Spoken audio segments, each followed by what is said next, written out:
మిత్రులందరికీ నమస్కారం ఫ్రెండ్స్. డిఎస్సికి సంబంధించి ఈరోజు పబ్లిష్ అయిన అన్ని ముఖ్యమైన వార్తా న్యూస్ పేపర్ల న్యూస్ గురించి క్లారిటీకి ఈ వీడియోలో మనం డిస్కస్ చేద్దాం. మనకి మొదటి అప్డేట్ వచ్చేసరికి ఈనాడు న్యూస్ పేపర్లో మెయిన్ ఎడిషన్లో ఫ్రంట్ పేజ్లో పబ్లిష్ కావడం జరిగింది. మెగా డిఎస్సిలో ధ్రువపత్రాల అప్లోడ్ ఐచ్ఛికమే అంటూ మనకి రావడం జరిగింది. ఎస్సీ ఎస్టీ బీసీ దివ్యాంగులకు విద్యార్హత మార్కులు వచ్చేసరికి 40% తగ్గింపు.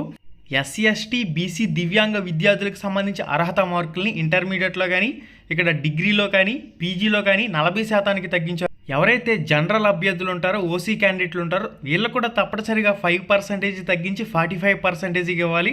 కానీ వీళ్ళకి సంబంధించి జనరల్ అభ్యర్థులకి 50%గానే చూపిస్తుంది. ఇక్కడ తగ్గిస్తే అందరికీ తగ్గించాలి. ఎవరైతే జనరల్ అభ్యర్థులు ఉన్నారో వీళ్ళకి సంబంధించి 45%గా పెట్టాలి. రిజర్వేషన్ అభ్యర్థులకు సంబంధించి 40%గా పెట్టవలసి ఉంటుంది.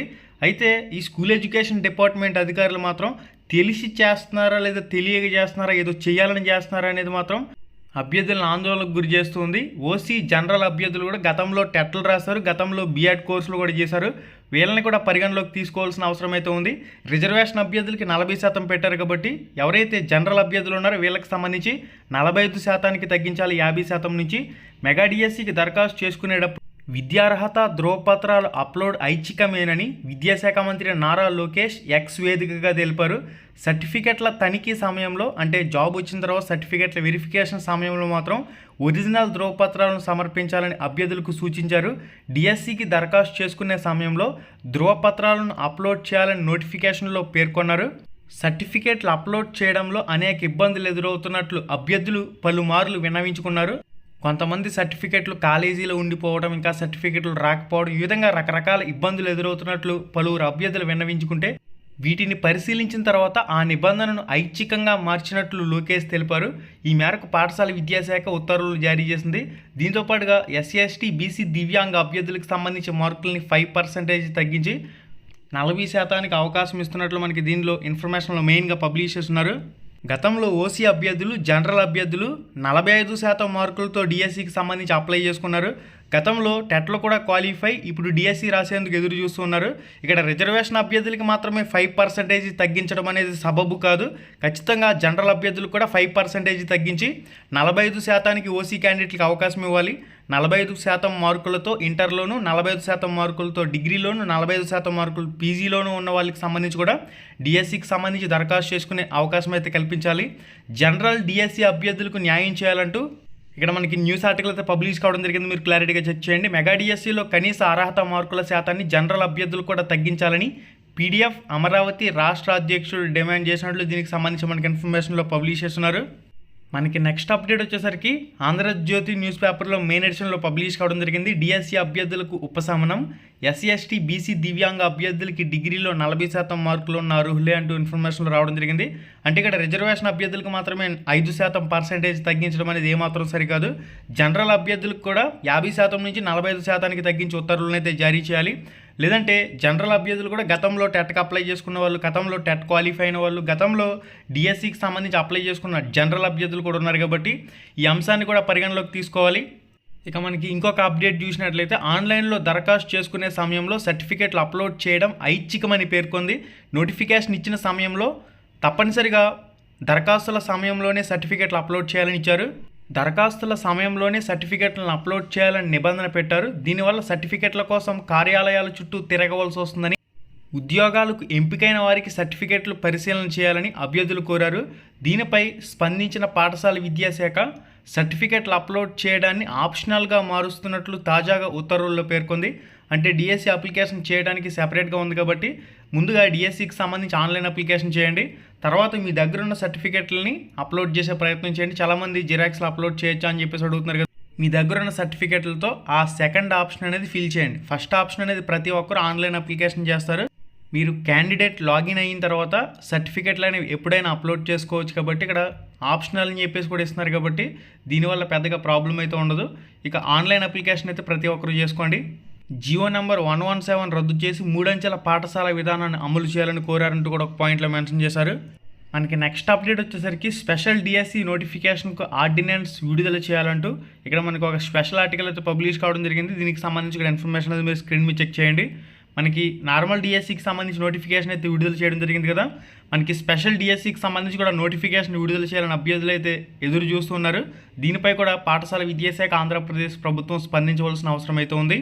ఇక చాలామంది ఓపెన్ ఇంటర్, ఓపెన్ 10th అని చెప్పేసి అడుగుతూ ఉన్నారు. వాళ్ళకి సంబంధించి ఇదివరకే మనకి సాక్షి న్యూస్ పేపర్లో ఒక ఆర్టికల్ అయితే పబ్లిష్ చేస్తున్నారు. దీనికి సంబంధించిన కంప్లీట్ డీటెయిల్స్ అనేవి చెక్ చేయండి. ఓపెన్ స్కూలింగ్స్లో 10వ తరగతి ఇంటర్మీడియట్ పూర్తి చేసిన వారికి ఆప్షన్ లేకపోవడంతో అభ్యర్థుల్లో కంగారు మొదలైంది. ఈ సమస్యపై కథనం రాయడంతో అధికారులు పరిష్కరించారు. వీటితో పాటుగా అరబిక్ లాంగ్వేజ్ ఆప్షన్ను ఇంటర్, డిగ్రీ కోర్సుల్లో ఎంపిక చేసుకునేలా ఆన్లైన్ మార్పులు చేశారు. స్కూల్ ఎడ్యుకేషన్ డిపార్ట్మెంట్ వాళ్ళు ఇంకొక విషయంపై కూడా క్లారిటీగా స్టేట్మెంట్ ఇవ్వాలి. ఓపెన్ స్కూలింగ్ చేసిన వాళ్ళకి సంబంధించి సెపరేట్గా ఓపెన్ ఇంటర్, అదేవిధంగా ఓపెన్ డిగ్రీ అనే ఆప్షన్లు ఇస్తారా, లేదంటే నార్మల్గా ఆంధ్రప్రదేశ్ ఇంటర్మీడియట్ బోర్డ్, ఆంధ్రప్రదేశ్కి సంబంధించి ఏదైనా బోర్డు అయితే ఉంటుందో అదే సెలెక్ట్ చేసుకోవాలనేది కూడా అభ్యర్థులు కాస్త క్లారిటీ అయితే కోరుకుంటూ ఉన్నారు. 10th ఇంటర్ ఓపెన్ స్కూల్ ఆప్షన్లపై ఆందోళన అంటూ కూడా మనకి ఇన్ఫర్మేషన్లో ఉంది. సాంకేతిక సమస్యలు పరిష్కరిస్తామన్నారు. ఇవన్నీ కూడా ప్రభుత్వ అధికారులు పరిశీలన చేయవలసిన అవసరం అయితే ఉంది. ఓపెన్ స్కూలింగ్ చేసిన వాళ్ళకి సంబంధించి సెపరేట్గా ఓపెన్ ఇంటర్, సెపరేట్గా ఓపెన్ డిగ్రీ ఆప్షన్లు పెడతారా, లేదంటే వాళ్ళు ఏ ఆప్షన్ సెలెక్ట్ చేసుకుని అప్లోడ్ చేయాలనేది కూడా చాలామంది అడుగుతూ ఉన్నారు.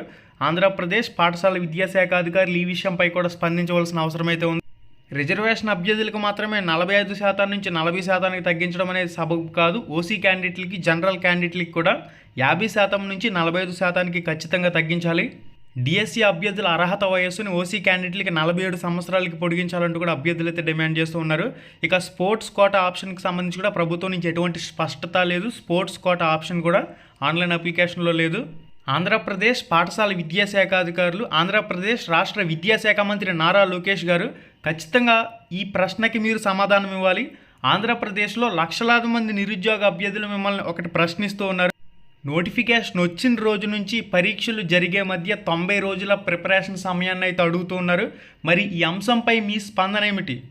ఎగ్జామ్స్ అనేవి యథాతథంగా ఇచ్చిన షెడ్యూల్ ప్రకారం జూన్ 6 నుంచి జూలై 6 నిర్వహిస్తారా, లేదంటే అభ్యర్థులు కోరుకుంటున్న విధంగా ఏదైనా సమయాన్ని పొడిగించే అంశం ఉందా? ఈ అంశంపై మీరు ఖరాఖండిగా ప్రకటన చేయాలి. మీరు సమయాన్ని పొడిగించే ఉద్దేశం ఉంటే ఇస్తామని, లేకపోతే యథాతథంగా పరీక్షలు జరుగుతాయని ఆంధ్రప్రదేశ్ రాష్ట్ర పాఠశాల విద్యాశాఖ అధికారులు అఫీషియల్గా వెబ్సైట్లో కూడా ప్రెస్ నోట్ని విడుదల చేయవలసిన అవసరం అయితే ఉంది. ఈ పరీక్షల సమయానికి సంబంధించి ఉన్న గందరగోళాన్ని తక్షణమే తొలగించండి. యాజ్ పర్ షెడ్యూల్ యథావిధిగా పరీక్షలు జరిగితే మాత్రం ఖచ్చితంగా అఫీషియల్ వెబ్సైట్లో ప్రెస్ నోట్ని పెట్టండి. సోషల్ మీడియా వేదికగా రకరకాల న్యూస్లు అయితే చక్కర్లు కొడుతున్నాయి. అభ్యర్థులు తీవ్ర మానసిక ఒత్తిడికి గురవుతున్నారు. ఖచ్చితంగా మీరు సమయాన్ని పొడిగించే ఉద్దేశం ఉంటే క్లారిటీగా అఫీషియల్ ప్రెస్ నోట్ని అయితే విడుదల చేయవలసిన అవసరం అయితే ఉంది. అభ్యర్థుల డిమాండ్ అయితే ఇది. మీకు కూడా చాలామంది మెయిల్స్ అయితే చేస్తున్నారు. ఈ అంశంపై మీరు ఏ విధంగా ముందుకు వెళ్ళబోతున్నారు అనేది క్లారిటీ కావాలి. విద్యాశాఖ మంత్రి స్పందించాలి. మీరు ఎక్స్ వేదికగా స్పందిస్తారా, లేదంటే డైరెక్ట్గా అఫీషియల్ వెబ్సైట్లో ప్రెస్ నోట్ పెడతారా? నోటిఫికేషన్ నుంచి పరీక్షలకు మధ్య 90 రోజుల సమయాన్ని అభ్యర్థులు అయితే కోరుతున్నారు. ఈ విషయాన్ని మీ దృష్టికి తీసుకురావాలని చెప్పేసి కూడా చాలామంది పర్సనల్గా మాకు కూడా మెసేజ్లు చేసి మమ్మల్ని కూడా హోరెత్తిస్తూ ఉన్నారు. ఈ అంశంపై మీరు ఖచ్చితంగా స్పందించండి. మా దృష్టికి వచ్చిన మెయిన్ సమస్యల్లో లక్షలాది మంది డిఎస్సి అభ్యర్థుల్లో 20% అభ్యర్థులు అయితే పరీక్షలు జరగాలని కోరుకుంటున్నారు. 80% అభ్యర్థులు అయితే 90 రోజుల సమయాన్ని కోరుకుంటూ ఉన్నారు. ఈ విషయంపై మౌనం వేడండి, స్పందించండి, క్లారిటీగా స్టేట్మెంట్ చేయండి. అభ్యర్థులు మీ ప్రకటన కోసం ఎదురు చూస్తున్నారు. ఓకే గైస్, ఇది దీనికి సంబంధించిన సమాచారం. ఇక రామ్ రమేష్ యాప్ లింక్ డిస్క్రిప్షన్లో ఉంది. రామ్ రమేష్ ఏపీడిఎస్సి యాప్ మీరు డౌన్లోడ్ చేసుకుని అక్కడి నుంచి కూడా టెస్ట్ సిరీస్ అనేది ప్రాక్టీస్ చేయొచ్చు. ఇక ప్రాక్టీస్ బుక్స్ పరంగా సక్సెస్ సిరీస్ పుస్తకాలు కావాలంటే ఫుల్ రివ్యూ వీడియో లింక్ డిస్క్రిప్షన్లో ఉంది. ఈ వీడియో టైటిల్ మీద టచ్ చేయగానే కిందకు ఒక పేజ్ అలా ఓపెన్ అవుతుంది. అక్కడి నుంచి ఫుల్ రివ్యూ వీడియో చూసి ఈ పుస్తకాలను అయితే ఆర్డర్ చేసుకోవచ్చు. మళ్ళీ వీడియోలో మళ్ళీ కలుసుకుందాం. శుభం.